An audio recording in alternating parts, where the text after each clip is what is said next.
Trading facts YouTube ఛానల్కి స్వాగతం. ఇప్పటివరకు మన ఛానల్ సబ్స్క్రైబ్ చేసుకోకపోతే దయచేసి సబ్స్క్రైబ్ చేసుకోండి. అలాగే నేను మెయిన్గా చెప్పేది ఏంటంటే, ఈ కాపీ ట్రేడింగ్ చేసేటువంటి వాళ్ళకి భారతీయ చట్టాలు, ఈ ఇన్కమ్ ట్యాక్స్ ఇటువంటి వాటి మీద చాలా అంటే చాలా అవగాహన ఉండాలి అనేటువంటి ఉద్దేశంతోనే ఈ వీడియోస్ చేయడం జరుగుతుంది. మా కజిన్ మీకు ఆల్రెడీ చెప్పాను, కమర్షియల్ ట్యాక్స్ ఆఫీసరు, ఆయన ఇన్కమ్ ట్యాక్స్ డిపార్ట్మెంట్లో పనిచేస్తూ ఉంటాడు. అతన్ని అడిగినప్పుడు చాలా అంటే కొద్దిమంది ఏం చెప్తున్నారు అని అంటే, బీపీహెచ్ ట్యాక్స్ 30 అనేటువంటిది ఉంటుంది, కాబట్టి మీరు క్రిప్టో కరెన్సీలో చేస్తే 30% ట్యాక్స్ పడుతుంది అని చెప్పేసి చెప్తున్నారు. సో మీకు బీపీహెచ్ ట్యాక్స్ 30 అనేటువంటి దానికి దేనికి అప్లికబుల్? ఇప్పుడు ఫర్ ఎగ్జాంపుల్గా మీకు ఏదైతే సరే అంటే బీపీహెచ్ ట్యాక్స్ 30 అసలు దీని గురించి నేను మీకు ఒకసారి చెప్తాను. ఇప్పుడు ఇక్కడ మనం బీపీహెచ్ మీరు ఇక్కడ చూడండి, how is crypto currency taxed in India. Crypto currency అంటే బిట్ కాయిన్ ఇట్లాంటివి కదా, ఇది ఫారెక్స్ కాదండి, ఇది బిట్ కాయిన్కి సంబంధించింది అంతా కూడా.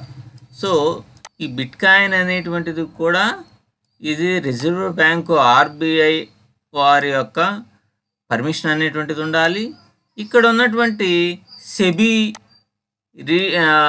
దగ్గర రిజిస్టర్ అయి ఉండాలన్నమాట. సో సెబీ పర్మిషన్ ఉండాలి, ఆర్బీఐ పర్మిషన్ అనేటువంటిది ఉండాలి. మరి మీకు ఎక్స్ఎన్ఎస్కి సెబీ పర్మిషన్, ఆర్బీఐ పర్మిషన్ లేదని మీరు చాలా వీడియోస్లో చూశారు, మీరు కావాలంటే చెక్ చేసుకోవచ్చు. ఇక ఇక్కడికి వద్దాం. How is crypto currency taxed in India? In India crypto currencies are classified as virtual digital assets and are subject to taxation. ఈ వర్చువల్ మనీగానే ఇచ్చేస్తారు, మన రియల్ మనీ అనేటువంటిది ఉండదు కాబట్టి దీనికి ట్యాక్సేషన్ ఉంటుంది, చాలా ఇదిగా ఉంటుంది అనమాట. Gains made from trading cryptocurrencies are taxed at a rate of 30% plus 4% cess according to section 115 BBH. ఇది కూడా చెప్తా ఉన్నారు, according to section 115 BBH. Okay, 30%, ఇది ఒక 4%, 30% ప్లస్ 4%, 34% ట్యాక్స్ అనేటువంటిది ఉంటుంది.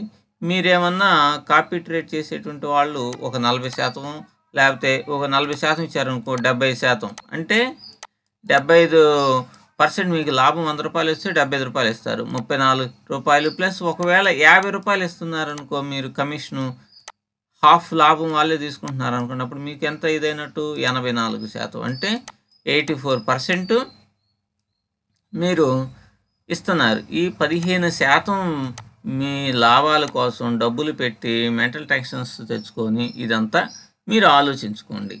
అయితే ఏంది ఇది దీంట్లో, ఇది ఏంటి, ఈ 85% ఇచ్చేది లీగల్ అయితేనే, అర్థమైందా? ఇది ఆర్బీఐ పర్మిషన్ ఉంటేనే, ఆర్బీఐ దగ్గర రిజిస్టర్ అవ్వాలి, సెబీ దగ్గర రిజిస్టర్ అవ్వాలి.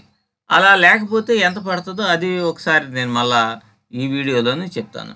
ఇప్పుడు ఇక్కడ చూడండి, section 194S levies 1% tax deduction at the source, TDS అంటే మీకు తెలుసు, on the transfer of crypto assets from July 1 if the transitions exceeds 50,000 కంటే ఎక్కువ ఎక్సీడ్ అయిపోతే, లేదా ఆర్ ఈవెన్ 10,000. నేను చాలాసార్లు చెప్పాను, మీరు చాలామంది ఏం చెప్తారంటే 10,000 అట్లా ఇన్వెస్ట్మెంట్ చేసుకోండి అని చెప్తుంటారు కదా.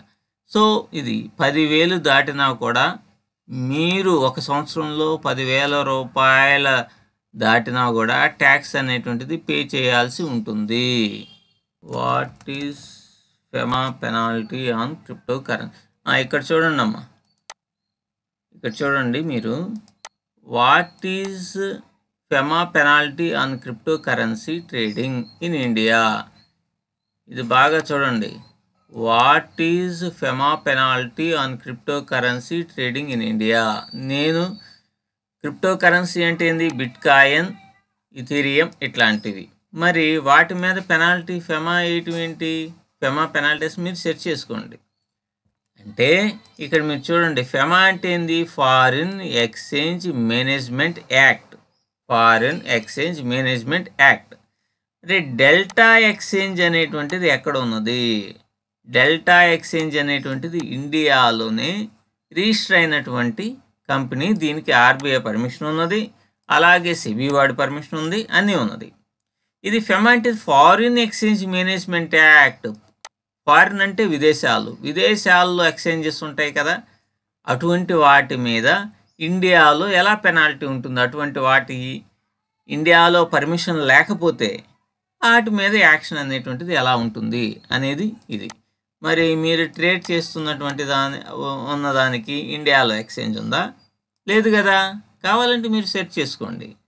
ఇక్కడ చూడండి, under FEMA foreign exchange management act in India, penalties for cryptocurrency trading violations can includes fines of up to 3 times the sum involved or up to 2 lakh with further penalties of up to 5,000 rupees per day for continuing contraventions. ఇక్కడ కాంట్రవెన్షన్స్ అంటే ఉల్లంఘనలు. ఇప్పుడు నేను explain చేస్తాను చూడండి. మీరు గనక foreign ఎక్స్చేంజ్లో గనక ఇండియాలో పర్మిషన్ లేనటువంటి, ఇండియాలో దాని యొక్క ఎక్స్చేంజ్ కానీ దానికి సంబంధించినటువంటి ఆఫీసెస్ ఇవన్నీ లేనటువంటివి, విదేశాల్లోనే రిజిస్టర్ అయి ఉన్నటువంటి వాటిలో కనుక మీరు ట్రేడ్ చేస్తే, క్రిప్టో కరెన్సీ అంటే బిట్ కాయిన్ క్రిప్టో కరెన్సీనేగా మై డియర్ ఫ్రెండ్స్. సో ఏమవుతుంది, penalties for cryptocurrency trading violations can include fines of up to 3 times, up to 3 times. మీరు గనక ఇది ఇక్కడ బాగా చూడండి, అప్ టు 3 times మీరు ఎంతైతే క్యాపిటల్ పెట్టారో దానికంటే 3 రెట్లు ఎక్కువైనా పెనాల్టీ వేయచ్చు. Sum involved or up to 2 lakh. కొన్ని సందర్భాల్లో 2 లక్షల రూపాయల పెనాల్టీ కూడా వేస్తారు. అదే నేను రాజమండ్రి సంబంధించిన ఇష్యూ చెప్పాను కదా, అతనికి 2 లక్షలు 2.5 లక్షల పెనాల్టీ అని అన్నారు కదా ఇన్కమ్ ట్యాక్స్లో. అది with further penalties of up to 5,000 for day for continuing contraventions. అంతేకాకుండా మీరు ఇది నిబంధన తెలిసి కూడా ప్రతిరోజు గనక మీరు ఇట్లానే క్రిప్టో కరెన్సీలో అంటే ఫెమా యొక్క పర్మిషన్, ఆర్బీఐ పర్మిషన్ ఇవన్నీ లేనటువంటి దాంట్లో కనుక ట్రేడింగ్ కనుక చేస్తే రోజుకి 5,000 రూపాయల పెనాల్టీ కూడా వేస్తారు. మీకు 2 లక్షలు కాదు, ఇంకా రోజుకి 5,000 పెనాల్టీ కూడా వేస్తారు. కాబట్టి ఈ విషయాల్ని మీరు చాలా జాగ్రత్తగా అవగాహన కల్పించుకుంటారు అనేటువంటి ఉద్దేశంతోనే నేను ఈ విషయాన్ని మీకు తెలియజేస్తూ ఉన్నాను అన్నమాట. సో మీరు కావాలంటే ఇవన్నీ చూడండి. కాబట్టి ట్యాక్స్, బీపీహెచ్ ట్యాక్స్ 30 అనేటువంటిది దేనికి అప్లికబుల్? ఓన్లీ ఇండియాలో పర్మిషన్ ఉన్నటువంటి డెల్టా ఎక్స్చేంజ్ లాంటి ట్రేడింగ్ ప్లాట్ఫామ్స్కే దీంట్లో అప్లికబుల్. అంటే మీరు డెల్టా ఎక్స్చేంజ్లో కనుక ట్రేడింగ్ చేశారనుకోండి, ట్రేడింగ్ చేసి దీంట్లో కనుక మీరు కనుక క్రిప్టో కరెన్సీలో ట్రేడింగ్ చేస్తే మీరు 30% ట్యాక్స్ కడితే సరిపోతుంది. 30% ప్లస్ 4% సెస్ అంటే 35% కడితే సరిపోతుంది. అదే మిగతాది అంటే మిగతా వాటిల్లో కనుక మీరు కనుక ట్యాక్స్ని కనుక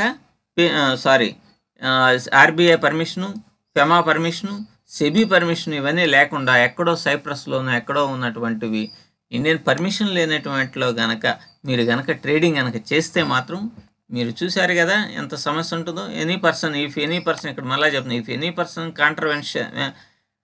కాంట్రవెన్సెస్ అంటే ఉల్లంఘించాడు the provisions of FEMA or any rule, FEMA చెప్పిన నిబంధనలను కానీ ఏమైనా రూల్స్ని కానీ అతిక్రమిస్తే, ఉల్లంఘిస్తే ఇక్కడ ఏమవుతుంది, liable to pay a penalty up to thrice the sum involved in such contraventions or up to 2 lakhs. 2 లక్షల రూపాయలు మనకి పెనాల్టీలు కూడా వేసేటువంటి ప్రమాదం ఉన్నది.